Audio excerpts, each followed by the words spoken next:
কমিটির উদ্যোগে আজকে আমাদের এই আমার পূর্বেকার বক্তারা বিভিন্ন বিষয়ে আপনাদেরকে করেছেন। আমি গুটি কয়েক বিষয়ে কথা বলবো।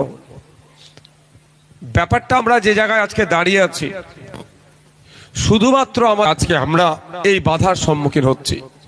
কি বিষয় নিয়ে বাধা হচ্ছে? আপনি স্কুলে যাবেন, আপনার বাচ্চারা যাচ্ছে, সেখানে কিছু মিড ডে মিল পাচ্ছে, খাচ্ছে, বাড়িতে চলে আসছে। যদিও 84তে আজকে খবর পেলাম ব্যাপক দুর্নীতি একটা হাই স্কুলে, বিগত 3 মাস নাকি কোনো মিড ডে মিল ঠিকঠাক পাচ্ছেই না। তার আগে যে মিড ডে মিল দেওয়া হয় সে খাবারের কোয়ালিটিও একটা থাকবে। শিক্ষা ব্যবস্থা, স্কুলে শিক্ষক দেবে, হসপিটালে ডক্টর দেবেন। কয়লা চোর, বালি চোর, চাল চোর, পাথর চোর, তাদেরকে নিয়ে এসেছেন। তাদের থেকে ভালো আশা করাটা আপনাদের বৃথা হবে। আজকে আমরা ভয়ঙ্কর ডেটে সেই কথার সাথে তারা মিল রাখতে পারছে না। তারা বলেছিলেন 2002 এর ভোটার লিস্ট 8 জনের কারণ নাম নিয়ে আসলে তার আর কোনো সমস্যা নাই। ম্যাপিং হয়ে গেল, তারপরে ডকুমেন্টস দেওয়া হলো, ডকুমেন্টস আপলোড করলো বিএলওরা, তারপরে আবার শুনানির জন্য হিয়ারিং নোটিশ আসছে। হিয়ারিং কে ভয় পাই না, কিন্তু প্রশ্ন এখানে যে একটা মানুষকে কতবার বিভ্রান্ত করা হবে, কতবার লাইনে দাঁড় করানো হবে। আধার কার্ডের সাথে ডকুমেন্টস দেওয়া হলো, ডকুমেন্টস আপলোড করলো বিএলওরা, তারপরে আবার শুনানির জন্য হিয়ারিং নোটিশ আসছে। হিয়ারিং কে ভয় পাই না, কিন্তু প্রশ্ন এখানে যে একটা মানুষকে কতবার বিভ্রান্ত করা হবে, কতবার লাইনে দাঁড় করানো হবে। আধার কার্ডের সাথে প্যান কার্ড, প্যান কার্ডের সাথে ভোটার কার্ড, ভোটার কার্ডের সাথে আধার কার্ড, ডিজিটাল রেশন কার্ডের জন্য লাইনে দাঁড়াও, নোটবন্দির জন্য লাইনে দাঁড়াও, বারবার লাইনে দাঁড় করানো হচ্ছে। এইভাবে মানুষকে পেরেশানির মধ্যে হয়রানি করা হচ্ছে। আমরা কি দেখলাম? এসআইআর এর ক্ষেত্রে 2002 এর ভোটার লিস্ট তথা এসআইআর লিস্টের নাম আছে এমন ব্যক্তিকেও শুনানির জন্য ডাকা হলো। আমরা কি দেখছি? 2002 এর ভোটার লিস্টে বাবা মা দাদু দাদি এর মধ্যে কারো নাম আছে, তাকেও গণনা লিস্টে নাম ডাকা হচ্ছে। এ থেকে বোঝা যাচ্ছে কমিশন কোনো একটা জায়গায় মানুষের সাথে ছলচাতুরিতা করছে, কোনো একটা জায়গায় মানুষকে বিভ্রান্তের মধ্যে ফেলছে, কোনো একটা জায়গায় মানুষকে হয়রানি করার চেষ্টা করছে। আর কাদেরকে নাম বেশি ডাকা হচ্ছে? সব থেকে বেশি এখন পর্যন্ত হিয়ারিং এর নোটিশ ইস্যু করা হয়েছে মুসলমান সমাজকে, তারপরে দলিত আদিবাসী সমাজকে করছে। সেই ঘুরে ফিরিয়ে দলিত আদিবাসী মুসলমানের উপরে এই অত্যাচারগুলোকে সংঘটিত করছে। আমরা দ্বারহীন ভাষায় বলতে চাই, নির্বাচন কমিশনের কাছে যাদের ম্যাপিং হয়ে গিয়েছে তাদের কোন লজিকে ডাকা হচ্ছে সেটা আপনাদেরকে বলতে হবে। আমরা মনে করি অনৈতিক, অন্যায়ভাবে তাদেরকে ডাকা হচ্ছে, তাদেরকে ডিস্টার্ব তৈরি করা হচ্ছে। অবিলম্বে নির্দেশনা প্রত্যাহার করতে হবে। শুধু তাই নয়, আপনারা শুনলে অবাক হবেন, পিতা পুত্রের 50 বছরের ডিফারেন্স কেন? সেই জন্য ডাকা হচ্ছে। পিতা পুত্রের 15 বছরের ডিফারেন্স কেন? সেই জন্য ডাকা হচ্ছে। 4টে সন্তান কেন? 6টা সন্তান কেন? সেই জন্য ডাকা হচ্ছে। নামের একার ওকার ভুল থাকার জন্য নাকি ডাকা হচ্ছে। আমরা 2002 এর ভোটার লিস্টটা আমাদের হাতে যেটা এসে পৌঁছাছিল সেটা বেঙ্গলিতে ছিল, বাংলায় ছিল। এআই এর মাধ্যমে এখন ইংলিশ করে এআই এর মাধ্যমে নাকি নোটিশ পাঠাচ্ছে। তাহলে বলুন, বাংলা বানানটা আর ইংলিশ বানানটা নিশ্চিতভাবে আলাদা হতে পারে অনেক ক্ষেত্রে। 2002 এর ভোটার লিস্টে আমরা দেখেছিলাম প্রচুর নামের বানান ভুল ছিল, অনেকের নামের বানান ভুল। সেটা কমিশন তৈরি ভুল করেছিল বলে আমাদেরকে আজকে খেসারত দিতে হচ্ছে। আপনারা জানেন, বিশেষ করে আমার হিন্দু সমাজের মায়েরা বোনেরা বিবাহের পরে তার পার্মানেন্ট সারনেম, একটা তার বাবার বাড়ি যেমন ছিল তার এই লেগেসির একটা সারনেম উপাধি, তারপরে তার স্বামীর উপাধি অনেকে গ্রহণ করে, সেক্ষেত্রেও দেখছি অনেকের এই জন্য তাদেরকে ডাকা হচ্ছে। কেন ডাকা হবে? আমার একটা মা বিবাহের আগে যদি যে টাইটেল ছিল, বিবাহের পরে তার স্বামীর টাইটেলটা যুক্ত করেছে বলে তাকে ডাকা হচ্ছে, মানে তাকেও বিভ্রান্ত করা হচ্ছে, তাকেও হয়রানি করা হচ্ছে। তাই আপনাদের বলে রাখি, আমাদেরকে চুপ থাকলে হবে না, এটা থেকে পরিত্রাণ পেতে গেলে সরকারের একটা গুরুত্বপূর্ণ ভূমিকা থাকা দরকার। এখনো পর্যন্ত পশ্চিম বাংলা সরকারের সেই ভূমিকাটা আমি দেখতে পাচ্ছি না। কি কি ভূমিকা আছে তার মধ্যে একটা, এই মুহূর্তে যেভাবে রাজ্যের মানুষকে ডিভোটার বানানোর চক্রান্ত চলছে, তৃণমূলের একার দ্বারাই এটাকে আটকাবার ক্ষমতা নাই। কারণ তৃণমূলের নেতারা যে লেভেলের দুর্নীতি করেছে, চুরি করেছে, তারা জোর গলায় কথা বলার তাদের সাহস নাই। তাই মমতা ব্যানার্জির উচিত এই মুহূর্তে, আমি মমতা ব্যানার্জিকে জ্ঞান দিচ্ছি না, আমি তাকে সাজেস্ট করছি, এই মুহূর্তে দরকার সর্বদলের একটা ডাক অল পার্টি একটা মিটিং করা দরকার। পশ্চিম বাংলায় যে সমস্ত রাজনৈতিক দলগুলো আছে তাদেরকে কল দিয়া অ্যাজ চিফ মিনিস্টার রাজ্যের এই রাজনৈতিক দলগুলোকে এই সমস্যা হচ্ছে, এর থেকে উতরাবো আমরা, ঐক্যবদ্ধ থাকবো। বাঙালিদেরকে দিল্লির ইসিআই পেরেশান করছে, পেরেশান হয়রানি হতে দেব না, আমরা ঐক্যবদ্ধ থাকবো। যাকে যার ইচ্ছা ভোট দেবে, কিন্তু দিনের শেষে আমরা বাঙালি, আমরা পশ্চিম বাংলার নাগরিক, আমাদের নাগরিক অধিকার নয়, ভোটাধিকারের অধিকার যাতে সুরক্ষিত থাকে, কোনোভাবেই না করতে পারে, তার জন্য মমতা ব্যানার্জির একটা অল পার্টি মিটিং ডাকার দরকার ছিল। এখনো পর্যন্ত মমতা ব্যানার্জি ও ব্যবস্থাটা গ্রহণ করেনি, এটা মাথায় রাখবেন। সাপ হয়ে কামড়াচ্ছে, ওজা হয়ে ঝাড়ছে না তো।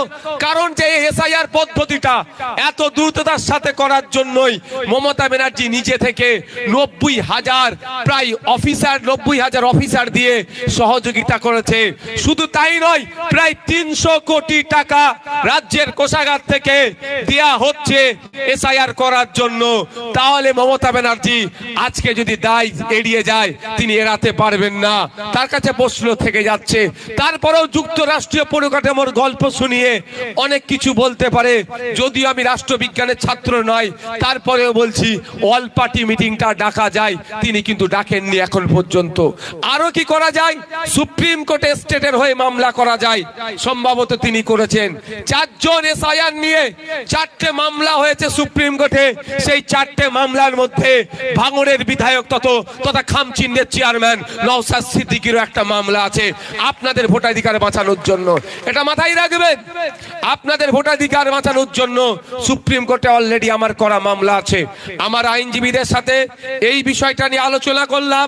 আমাদের যেমন এখানে অজয়উদ্দিন আছে, এরা 4 ভাই বোন, এর কাছে নোটিশ এসেছে, আপনারা নাকি 6 ভাই বোন, কিভাবে তার প্রমাণ আপনারা দেন, আপনি আপনার প্রমাণ।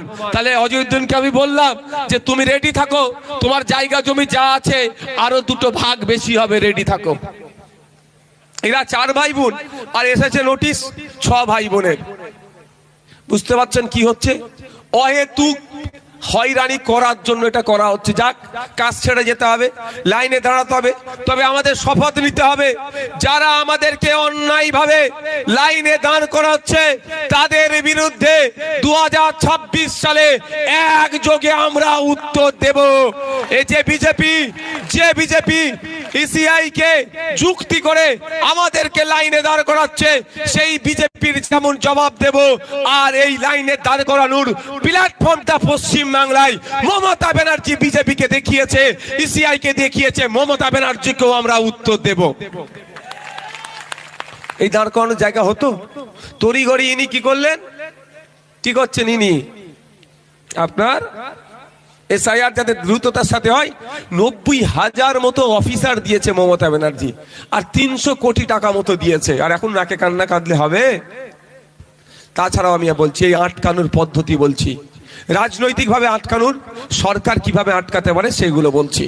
আপনারা জানেন পশ্চিমবাংলার বিধানসভায় নয়, প্রত্যেকটা বিধানসভায় নিন্দা প্রস্তাব বা এই বিষয়ে প্রস্তাব নিয়ে আসার একটা প্রভিশন আছে। এই মুহূর্তে মমতা ব্যানার্জি 214টার অধিক বিধায়ক আছে, সুতরাং 108 কথা ভোটাভুটিতে গেলেও মমতা ব্যানার্জি এই প্রস্তাবটা পাস করাতে পারবে, কোনো অসুবিধা হবে না। তাহলে মমতা ব্যানার্জি কাজটা হচ্ছে এই মুহূর্তে পশ্চিম বাংলার বিধানসভা থেকে প্রস্তাব পাস করানো। নিন্দা প্রস্তাব কি প্রস্তাব? এই প্রস্তাবে উল্লেখ করা থাকা একাধিক বিষয় থাকবে, তার মধ্যে হচ্ছে লজিক্যাল ডিসক্রিপেন্সির নামে যেভাবে পশ্চিম বাংলার নাগরিকদেরকে হয়রানি করা হচ্ছে, এই অগাস্ট হাউস তথা আইনসভা এই হয়রানির বিরুদ্ধে নিন্দা প্রস্তাব জানাচ্ছে। এই মর্মে একটা প্রস্তাব পাস করিয়ে ওই প্রস্তাবের কপিটা যদি সুপ্রিম কোর্টে অ্যাটাচমেন্ট করে মামলা হয়, এই ইলেকশন কমিশন মুখ থুবড়ে পড়বে, আপনাকে আমাকে আর হয়রানি করতে পারবে না। আমি সিস্টেম বলে দিচ্ছি। হয়েছে কি, লড়াই করে বিহারে আধার কার্ডটাকে প্রমাণ করেছে, আর আমাদের এখন দেখলাম আজকে ইডি বলছে ইডির নাকি মোবাইল কেড়ে নিয়েছে আমার রাজ্যের মুখ্যমন্ত্রী। ভাবতে পেরেছেন? আমার রাজ্যের মুখ্যমন্ত্রী নাকি মোবাইল কেড়ে নিয়েছে, অভিযোগ করেছে তুষার মেহাতো, সলিসিটর জেনারেল, যেটা কেন্দ্রীয় সরকারের পক্ষ থেকে। আর আমার রাজ্যের থেকে যিনি অ্যাডভোকেট দাঁড়িয়েছিলেন তিনি বলেছেন একটা মোবাইল আর একটা ল্যাপটপ নিয়েছে। ভাবতে পেরেছেন কি হচ্ছে? আপনার বাড়িতে কোনো একটা বিষয়ে পুলিশ এসেছে তল্লাশি করতে পারে, হ্যাঁ? এখানে গ্রামের পালোয়ান এসে মোবাইল, পুলিশেরই মোবাইল ক্যামেরা নিয়ে পালাবে, এটা হতে পারে? এটা মেনে নেওয়া যাবে? তাহলে ল অ্যান্ড অর্ডার সিচুয়েশন তাহলে তো ভাই তলানিতে চলে যাবে। ইডি এসেছে তদন্ত করছে, ইডি তদন্ত করতে গেলে প্রত্যেকটা ভিডিওগ্রাফি করতে হয়, ভিডিও। ইভেন আমাদের পুলিশও যদি আপনার বাড়িতে আসে, পুলিশের নিয়মে যখন বিএনএস নতুন আইনে সবটাই ভিডিওগ্রাফি করতে হবে। যে কেউ সেটা করেনি, কি করেছে সেটা ওরা কোর্টে দিতে পারবে। কিন্তু ওরা অভিযোগ করেছিল একটা মোবাইল নিয়ে নিয়েছে, আর এরা উত্তর দিয়েছে, এই আমি ভাই মিডিয়ার মাধ্যমে দেখলাম, এরা উত্তর দিয়েছে মাত্র একটা মোবাইল আর একটা ল্যাপটপ নিয়েছে। মানে ওরকম কিছু ব্যাপার নয়, একটা মোবাইল একটা ল্যাপটপ নিয়েছে। বুঝতে পারছেন? এরা এই খেলাতে ব্যস্ত করে রেখেছে। মমতা ব্যানার্জি যদি চাই পশ্চিম বাংলা, উনি সরকারের প্রধান, উনি তো সরকারের প্রধান, রাজ্যের প্রধান হচ্ছে গভর্নর, আর সরকারের প্রধান চিফ মিনিস্টার। উনি যদি চান পশ্চিম বাংলার মানুষ এই হয়রানির হাত থেকে মুক্তি পাক, প্রকৃত অর্থে উনি যদি চান, তাহলে ওনার ইমিডিয়েট দুটো কাজ করা দরকার। কি কি? একটা হচ্ছে অল পার্টি মিটিং ডাকা, আর দ্বিতীয় হচ্ছে বিধানসভায় নিন্দা প্রস্তাব পাস করানো হোকের বিরুদ্ধে, আর ওটাকে নিয়ে সুপ্রিম কোর্টে মামলা করে দিক। আমি উদাহরণ নয়, বাস্তব বলছি। সুপ্রিম কোর্টে টাটার কারখানা নিয়ে মামলা দীর্ঘদিন চলেছে। তো কবে মামলাটা জিতেছে জানেন আপনারা? তৃণমূল ক্ষমতায় আসার পরে বিধানসভা থেকে পাস করিয়ে ওরা অ্যাটাচমেন্ট করেছিল সুপ্রিম কোর্টে, তারপরেই মামলাটা জিতেছে, তার আগে জেতেনি। বিধানসভায় পাস করানো মানে রাজ্য চাইছে, রাজ্যের নাগরিক এটা চাইছে, রাজ্যের জনপ্রতিনিধিরা উপস্থিত হয়েছে। আর আপনাদের বলি, এসআইআর শুরুতে যে গাইডলাইন আছে, সেই গাইডলাইনে এই লজিক্যালের পার্টটা কোনোটাই ছিল না। এই লজিক্যাল ডিসক্রিপেন্সি যে ব্যাপারটা আছে, এই পার্টটা টোটালি ছিল না। যত দিন যাচ্ছে ওরা পরিবর্তন করছে, কি কি জায়গায় পরিবর্তন করছে আপনারা অবাক হবেন। বাপ বেটার 15 বছরের ডিফারেন্স, সেই জন্য বলছে ডাক পড়েছে। আমি আপনাদের বলি, আমার যতটা জানা আছে, জানার মধ্যে ভুল থাকলে শুধরে দেবেন। 2006 সালেই বাল্য বিবাহ আইন তৈরি হয়েছিল, রোধ হওয়ার আইন তৈরি হয়েছিল সম্ভবত 2006 সালে। তার আগে পর্যন্ত আরেকটু পিছিয়ে যান, যারা আমাদের দাদর বয়সী, বাপের বয়সী এখানে আছেন, ম্যাক্সিমাম দেখবেন ছোটবেলায় বিয়ে হয়েছে, বাল্যবেলায় 12 বছর 14 বছরের বিয়ে দিয়ে দিয়েছে, বাচ্চা হয়েছে। স্বাভাবিকভাবে বাপ বেটার বয়স তখন তো 14-15 বছরই গ্যাপ থাকবে। সেটা বলছে হবে না, তখন কিন্তু আইন ছিল না বাল্য বিবাহ রোধের। 1 নম্বর। আবার কি দেখেছে? 50 বছরের ডিফারেন্স, বাপের সাথে ছেলের 50 বছরের ডিফারেন্স, তাকেও ডেকেছে। কেন? বলছে ও এত বছরের হতে পারে না। কেন? আপনি মোবাইল আছে তো হাতে, গুগলে গিয়ে সার্চ করুন। ভারতবর্ষের ইতিহাসে ভারতবর্ষে এইরকম অনেক প্রমাণ আছে 70 বছর বয়স্ক মা সন্তান জন্ম দিয়েছে। বিদ্যা 70 বছর 72 বছর বয়স ছেলেকে জন্ম দিয়েছে। এরকম আছে না নেই? আছে তো। তাহলে আমার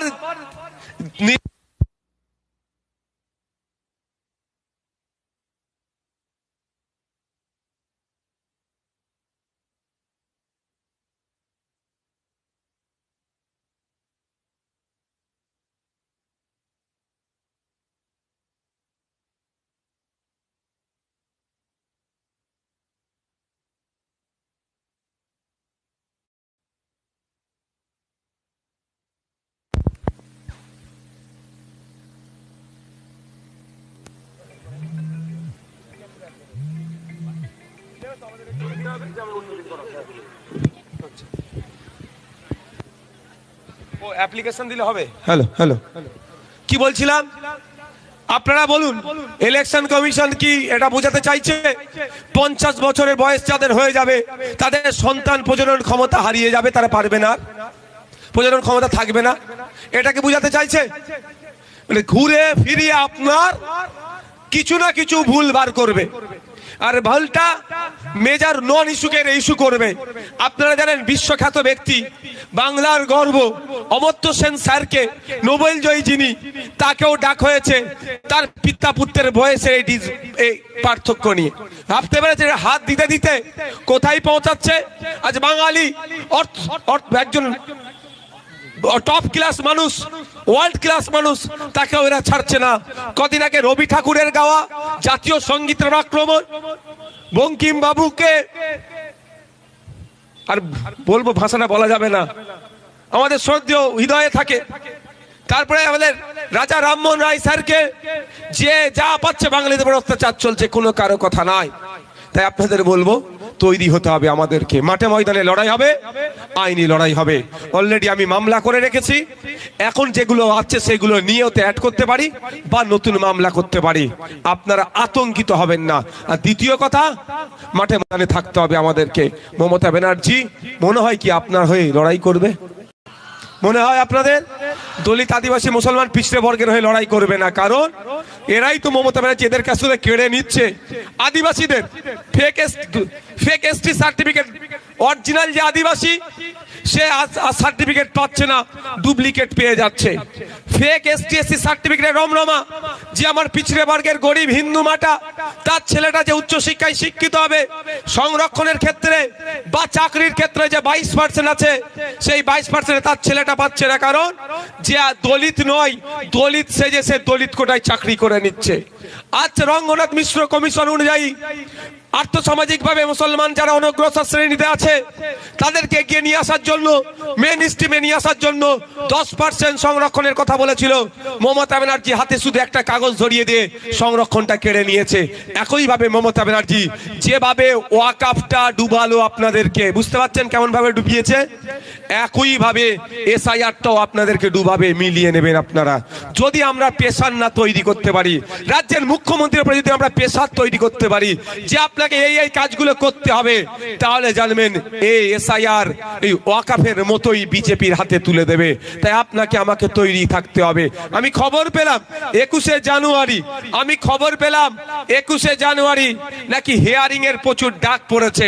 আপনাদের জানিয়ে রাখি, আপনারা যারা 21শে জানুয়ারি কলকাতায় শহীদ মিনারে যেতে চান তাদের বলবো নিশ্চিন্তে আপনারা চলুন। তার আগে আমাদের যারা নেতৃত্বরা আছে, আমাদের নেতৃত্বদের সাথে কথা বলুন, অ্যাপ্লিকেশন লিখে সব ভিডিওতে জমা দিন ঘরে, যে আমাদের ডেট চেঞ্জ করা হোক, অপশন ডেট চেঞ্জ করা হোক। হবে তো নাকি ভাই? কারা কারা যেতে রাজি 21শে জানুয়ারি? মায়েদেরকেও কিন্তু এবার যেতে হবে, শুধু বাপেরা নয়, মায়েদেরকেও যেতে হবে। তাহলে আপনারা কি করবেন? আমাদের যারা নেতৃত্বরা আছে আইএসএফ এর, তাদের সাথে কথা বলুন, তাদের সাথে কথা বলে অ্যাপ্লিকেশন লিখুন, কাল থেকে জমা দিয়ে দিন যে আমাদের ডেট চেঞ্জ করা হোক। যাকে ডেকেছে সে ওই চিঠির এগেনস্টে একটা চিঠি করবে, বায়ান কি হবে সব আমাদের নেতৃত্বরা জানে, যারা আছে লিখে দেবে, আপনারা যে জমা করে বিডিও অফিসে রিসিপ্ট নিয়ে চলে আসবেন, অন্য সময় আপনাদের ডেট দেবে।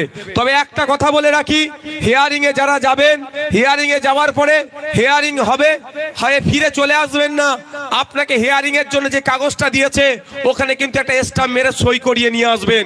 কারণ আপনি হিয়ারিং এ অ্যাটেন্ড করলেন কি করলেন না ওই স্ট্যাম্পের উপরে নির্ভর করছে। হয়তো আপনি হিয়ারিং এ অ্যাটেন্ড করলেন, সব কাগজপত্র দেখালেন, আমাদের অজুদ্দিনকে ডাকবে, অজুদ্দিন যাবে, কাগজ দেখিয়ে চলে আসবে, পরে কি বলবে, যদি কাগজে না স্ট্যাম্প লাগানো থাকে বলবে ও আসেনি, তাহলে ও ফ্রড ভোটার, ফেক ভোটার, তাহলে ওর নামটা কেটে দেওয়া হোক। এই ভুলটা আপনারা করবেন না। হিয়ারিং যদিও এখন সুপ্রিম কোর্ট এখন স্টে দেয়নি, আমরা সুপ্রিম কোর্টে গিয়েছি, এটাই বিষয়টা নতুন করে ইনক্লুড করব বা নতুন মামলা করব, তার মধ্যে হয়তো অনেকের হিয়ারিং এ ডাক পড়তে পারে।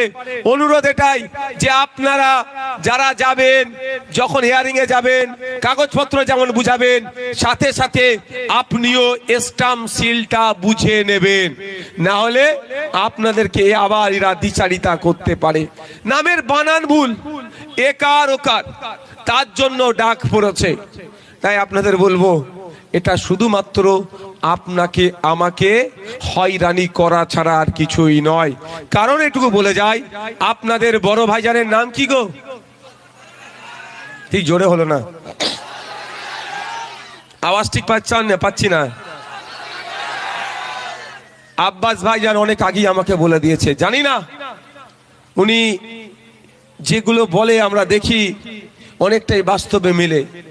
অনেক আগে আমাকে বলেছে যে তুই প্রস্তুতি রাখ, সুপ্রিম কোর্টে গিয়ে তোকে মামলা করতে হবে, উকিলের সাথে কথা বলে রাখ। আমার এক হিন্দু, আমার এক মুসলমান, আমার নমশূদ্র, আমার দলিত, আমার আদিবাসী, আমার মতুয়া, যে কেউ হতে পারে, যদি একজন বৈধ ভোটারের নাম কাটা যায়, সেই ভোটাধিকারে বাঁচিয়ে নিয়ে আসার জন্য তুই দিল্লি গিয়ে সুপ্রিম কোর্টে মামলা করবি। তাই সুতরাং কে হিন্দু, কে মুসলমান, কে দলিত, কে আদিবাসী, কে পিছড়ে বর্গের মানুষ, কে নমশূদ্র, কে মতুয়া, আমাদের খামচিহ্ন দেখার দরকার নাই। আপনারা নিশ্চিন্তে থাকবেন, সংবিধানের 326 নম্বর ধারায় আপনার ভোটাধিকারের অধিকার দেওয়া হয়েছে। ওখানে স্পষ্ট ভাষায় বলা হয়েছে যে আপনি 18 বছরের ঊর্ধ্বে ভারতীয় নাগরিক, আপনার ভোটদানের স্বাধীনতা আছে। যদি ইলেকশন কমিশন অফ ইন্ডিয়া তার কোন রাজনৈতিক চক্রান্তে পড়ে যদি কারো ভোটাধিকার কেড়ে নিতে চায়, তার মানে আর্টিকেল 326 কে সে ভায়োলেট করছে। তাই আর্টিকেল 326 এর অধিকারকে ফিরিয়ে নিয়ে আসার জন্য আপনার পাশে কেউ থাকুক আর নাই থাকুক, আপনার পাশে আইএসএফ থাকবে, খামচিহ্ন থাকবে, শামসুর আলী মল্লিক সাহেবরা থাকবেন, বিশ্বজিৎ মাইতিরা থাকবেন, তাপস ব্যানার্জিরা থাকবে, আমরা আপনার পাশে থাকবো। আপনার হয়ে আমরা সর্বোচ্চ লড়াই করব। ভয় পাওয়ার, এরা ভয় পাওয়াতে চাইছে, আমরা ভয় পেলে অসুবিধে হবে, আমরা ভয় পাবো না, লড়াই করবো। এইটুকু একটা কথা বলে দিই, আমি শুনছিলাম এখানে প্রোগ্রামটা অন্য জায়গায় হওয়ার কথা ছিল, সেখানে হয়নি, অন্য জায়গায় হয়েছে। আমি ধন্যবাদ জানাবো প্রশাসনের বন্ধু ভাইদেরকে, তারা যথেষ্ট সহযোগিতা করেছে। ধন্যবাদ জানাবো দর্শকের আসনে বসে থাকা, দাঁড়িয়ে থাকা অগণিত বাপ ভাইদের সাথে সাথে আজকে পাল্লা দিয়ে মা বোনেরাও আজকে এসে বুঝিয়ে দিয়েছে আইএসএফ কে শুধু বাপ ভাইরা ভালোবাসে না, মা ভাইরাও আইএসএফ কে যথেষ্ট ভালোবাসে।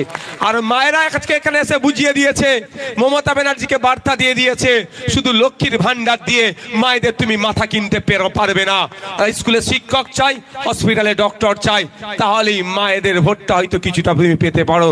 তবে মায়েদের বলবো, আমি 1000-1200 টাকার বিরুদ্ধে নয়, যেটা দিচ্ছে সেটা ছাড়বেন না, কিন্তু যদি মায়েরা রাজ্য পরিচালনার দায়িত্ব আগামী দিনে আমাদের হাতে তুলে দেন, 1000-1200-এর পরিবর্তে মায়েদের গেলে মাস গেলে 5000-এর ব্যবস্থা আইএসএফ করে দেবে। তার পরিবর্তে কিছু কাজ বুঝে নেবে। শুধু তাই নয়, মায়েদের বলে যাই, 1000-1200-এর পরিবর্তে যেমন 5000-এর ব্যবস্থা বলছি, সাথে সাথে হসপিটালে গেলে বিনা বিনা এতে পয়সা খরচে ট্রিটমেন্ট পাবেন। আপনার ছেলেরা যে স্কুলে পড়ে সেই স্কুলে পর্যাপ্ত পরিমাণে শিক্ষক থাকবে। আপনার স্বামীরা যে কাজ করে তাদের কাজের মূল্যায়ন হবে, তাদের কাজের মজুরি ঠিক হবে এবং আপনার স্বাধীনতা থাকবে, আপনার নিরাপত্তা দেওয়া হবে। এক কথায় বাংলা একটা সুষ্ঠু সমাজ ব্যবস্থা পাবে যদি আপনাদের ভোট আমাদের পক্ষে আসে, আমাদেরকে সরকার পরিচালনার দায়িত্ব যদি আপনারা দেন। যদি কেন বললাম, আপনারা ডিসাইড করবেন। তো এই এসআইআর হচ্ছে ও আপনি যাকে জিতিয়েছেন তার জন্যই তো হচ্ছে। সে যদি 90,000 অফিসার না দিত এখন হতো এসআইআর? বলেন আপনারা, হতো কি? এত শর্ট পিরিয়ডে হয় এটা? এত শর্ট পিরিয়ডে? তাই এটা নিয়ে শুনছিলাম, এখনো বাস্তব জানি না, তাও বলে রাখি, নাকি মাধ্যমিকের সার্টিফিকেট দিলেও হবে না। মানেটা কি ভাই? এই অ্যাডমিট দিলে হবে না, সার্টিফিকেট দিতে হবে। মানে ভারতবর্ষের ভোটাধিকার হতে গেলে মাধ্যমিক পাস হতে হবে? তাহলে এইরকম আইন হচ্ছে নাকি নতুন? তার আগে তো পরিকাঠামো তৈরি করতে হবে ভাই। এই যে আমি এখানে এসে ভাষণটা দিচ্ছি, যদি এই স্টেজ পরিকাঠামো না থাকতো ভাষণ কি দিতে পারতাম? তো আপনি যদি বলেন যে অ্যাডমিট কার্ড হবে না, সার্টিফিকেট লাগবে, অর্থাৎ পাস করেছে মাধ্যমিক লাগবে, তার ব্যবস্থা আপনি আছেন? সারা ভারতবর্ষে, এই শুধু মোদিজির আমলে বলছি, সারা ভারতবর্ষে প্রায় 1 লক্ষ স্কুল বন্ধ হয়ে গেছে। ক্ষতি কার হয়েছে? দলিত, আদিবাসী, মুসলমানদের। তাহলে এত যদি স্কুল বন্ধ করতেন, ছেলেরা পড়বে কোথায়? এই নাটক চলছে, এই নাটককে আপনাকে আমাকে দায়িত্ব নিয়ে বন্ধ করতে হবে। তাহলে 2021-এর আমরা বিজেপি তৃণমূলের বাইনারিতে পড়ে গিয়েছিলাম। বিজেপি নাকি এসআইআর করে এনআরসি দিয়ে করে তাড়িয়ে দেবে, ভোটটা লুট হয়েছে। আবার এসে দাঁড়াচ্ছে 2026, এসআইআর করে ভোটাধিকার কেড়ে নেবে। তুমি আমাকে ভোট দাও, আমি তোমাকে ভোটাধিকার ফিরিয়ে দেব। এর নাম করে নাটক চলবে। তাই এদের ফাঁদে পা দেবেন না। আমি আপনাদের বলতে চাই, কারো আশীর্বাদে, কারো অভিশাপে না আপনার ভোটাধিকার চলে যাবে, না ভোটাধিকার থেকে যাবে। আমি দায়িত্বহীন ভাষাই বলছি, মোদিজি হোক আর মমতা ব্যানার্জি হোক, কোন ইল্লিগাল ভোটারকে তারা লিগাল করতে পারবে না। ঠিক একই ভাবে মোদিজি হোক আর মমতা ব্যানার্জি হোক, কোন লিগাল ভোটারকে ইল্লিগাল করে আটকে রাখতে পারবে না। দিনের শেষে সংবিধানকে সামনে রেখে তাকে লিগাল প্রুফ আমরাই করে ছাড়বো। তাহলে ভয় পেয়ে যাবেন না। শুভেন্দু অধিকারী বলেছে ভোটাধিকার কেড়ে নেবে, আর মমতা ব্যানার্জি বলছে ভোটাধিকার দিয়ে দেবো। কারো ক্ষমতা নেই, কারো ভোটাধিকার কাড়ার ক্ষমতা নেই, কারো দেওয়ার ক্ষমতা নেই। দেবে কে সংবিধান, কাড়বে কে সংবিধান। ভারতীয় হতে হবে, 18 বছরের ঊর্ধ্বে হতে হবে, আপনার আবার ভোটাধিকার পাবো। আর ইল্লিগাল যে আছে তার সাথে কোনো প্রশ্ন নেই আমার, যে ভারতীয় নয় তার আমি ভোটাধিকার নিয়ে চিৎকার করবো কেন ভাই? আমি দায়িত্বশীল নাগরিক। কিন্তু আপনাদের ভয় দেখানো হচ্ছে, ভয় পাবেন না। হয়তো সামনের দিনে, আগামী দিনে আরো হয়তো লড়াই হতে পারে, আসতে পারে, গণতান্ত্রিক প্রক্রিয়াতে লড়াই হবে। তবে বিভিন্ন জায়গায় দেখছি প্রতিবাদ হচ্ছে, প্রতিবাদ হওয়াটা স্বাভাবিক। আরো বেশি বেশি করে প্রতিবাদ হবে। কি বললাম? আরো বেশি বেশি করে প্রতিবাদ হবে আগামী দিনে। এই দেগঙ্গা এআরও যিনি আছেন, ইআরও বা এইআরও যিনি আছেন, সেই অফিস ঘেরাও হবে গণতান্ত্রিক প্রক্রিয়াতে, এটাও আমরা বলে যাচ্ছি। তবে শান্তিপূর্ণ, কারো কথাই বার খেয়ে কিছু ক্ষতি করে ফেলবেন না। আমি বললাম, আপনি গেলেন বিডিও অফিসের গেটটা ভেঙে দিলেন। ওই বিডিও অফিসের গেটটা আপনার আমার ট্যাক্সের টাকায় তৈরি হয়েছে। ও আপনার আমার সম্পত্তি, রাষ্ট্রের সম্পত্তি, মানে নাগরিকের সম্পত্তি। ওই গেটটা আবার সারাতে হবে। তো ওই গেটটা সারাতে গেলে যে টাকাটা খরচ হবে, সেই আপনার আমার ট্যাক্সের টাকা দিয়ে সারাবে। ওটা আমার আপনার সম্পত্তি, আমি আপনি ভাঙবো কেন? তাহলে হিংসায় আমরা জড়াবো না। আমরা কি করবো? ঘিরে বসে রাখবো। জবাব দিতে হবে কোন লজিকে তুমি আমার 4 ভাই বোন, তুমি আমাকে 6 ভাই বোনের ডেটা পাঠিয়েছো। বুঝতে পারছো না? জবাব দিতে, যতক্ষণ দিতে পারবে বসে থাকবো, ঘিরে বসে থাকবো। কোনো হই হুল্লোর কিছু নয়, হইও নয়, ঝগড়া ঝামেলা নয়, বসে থাকবো। আজকে আমি একটা পোস্ট দেখলাম, এবার এই 6 ভাই বোনের নিয়ে না যারা বিকৃতি মস্তিষ্কে চলছে, ওরা কি বলছে মুসলমানদের সমস্যা হচ্ছে, ঘোড়ার ডিম, সব পাখি মাছ খায় আর মাছরাঙার দোষ হয়। বলছে মুসলমানদের সমস্যা হচ্ছে। আমি একটা নাম বলছি, রাজা রায়, পিতার নাম কালীপদ রায়, 25 বছরের ছেলে, তার কাছে হিয়ারিং এর নোটিশ এসেছে। কেন এসেছে? তার ভাই বোন মিলিয়ে তারা 8 জন। লোকটি, ছেলেটি কে? রাজ্যসভার এমপি ছিল শান্তনু সেন, তৃণমূলের নেতা। তার গাড়ির ড্রাইভার, আমি এতটাও বলে দিচ্ছি। কি বললাম? তার গাড়ির ড্রাইভার নোটিশ এসেছে। এবারে বলুন, শুধু কি মুসলমানের কাছে আসছে? এবার কার একটা সন্তান নেবে, কে 2টো সন্তান নেবে, সেটাকে ডিসাইড আমি করে দেবো? না আমার দেশে কোনো পলিসি আছে এরকম? আমার দেশে পলিসিও নেই, আর আমার ডিসাইড করার পাওয়ারও নাই। আমি ওই বিতর্কে জড়াবো না। যদি পলিসি থাকতো 2টো সন্তান, কেন 3টে হয়েছে সেটা প্রশ্ন হতো। যখন পলিসি নাই, তাহলে ওরা 8 ভাই বোন, তাদেরকে ইচ্ছা করে পেরেশানি, ওটাকে হয়রানি করার জন্য এ কাজ করা হচ্ছে। তাই আমি আপনাদের বলবো, ঐক্যবদ্ধ থাকতে হবে। কে হিন্দু কে মুসলমান সেই পরিচয় নিয়ে বিতর্কে জড়াবেন না। আমাদের সামাজিক পরিচয়, আমরা মানুষ।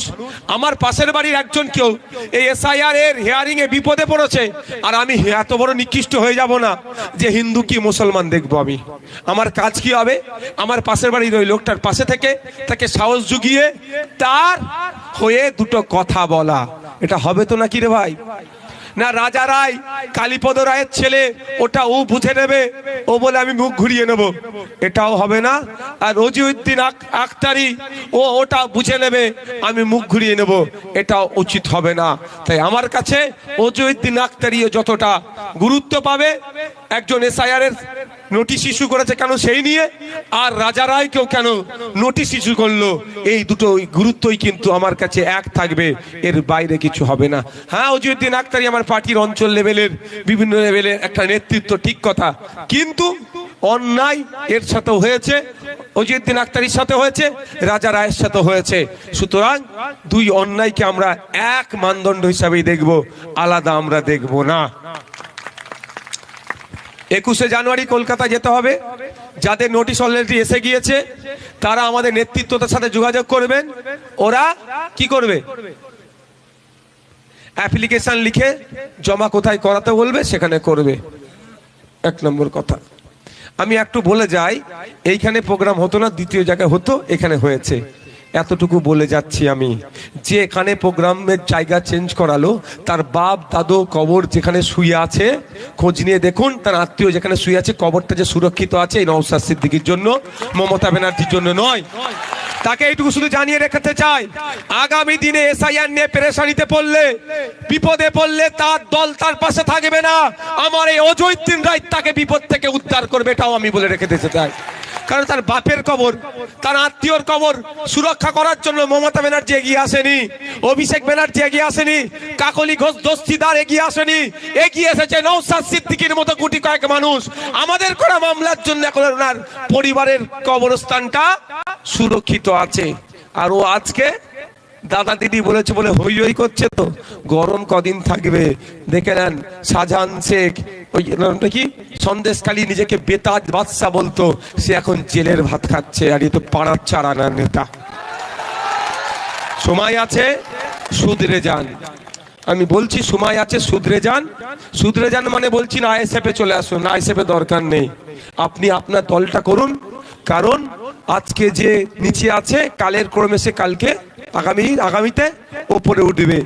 আজকে যিনি ওপরে আছেন কালের ক্রমে সে আগামীতে নিচে নামবেন।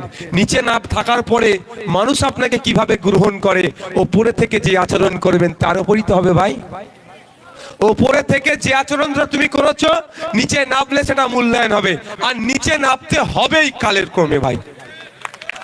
সেই দিনটার কথা ভেবে করুন। আমি অনুরোধ করব আপনাদের, রাজনৈতিক হিংসায় জড়াবেন না। যার যে দল ভালো লাগবে সে দল করবেন, দিনের শেষে প্রতিবেশী এটা মাথায় রেখে দল করবেন। কারণ মমতা ব্যানার্জি, অভিষেক ব্যানার্জি, দিলীপ ঘোষ, কুণাল ঘোষ, শুভেন্দু অধিকারী, সুজন চক্রবর্তী, এরা খোঁজ নিয়ে দেখবেন এসি রুমে বসে চা খায়, আর আপনারা ঝগড়া জড়িয়ে পড়ছেন। দ্বিতীয় কথা, প্রশাসন বন্ধুদেরকে সহযোগিতা করবেন। প্রশাসন বন্ধু আমাদের সমাজের একটা গুরুত্বপূর্ণ তারা সদস্য, তারা আমাদের সমাজের গুরুত্বপূর্ণ সদস্য। আমরা প্রশাসনকে অনেক কথা বলি, কিন্তু একটু ভেবে দেখেছেন 8 ঘন্টার বেশি এরা কতক্ষণ ডিউটি করছে? 12 ঘন্টা, 14 ঘন্টা, 16 ঘন্টা ডিউটি করছে। কেন করবে? 8 ঘন্টার বেশি কেন ডিউটি করবে? এটা আমাদের বাড়ির তারা একজন গুরুত্বপূর্ণ সদস্য। তাই এদের হোক কথা বলতে হবে। আইনকে হাতে তুলে নেবেন না, এই প্রশাসন ভাইদেরকে আপনারা সহযোগিতা করবেন এবং আওয়াজ তুলবেন।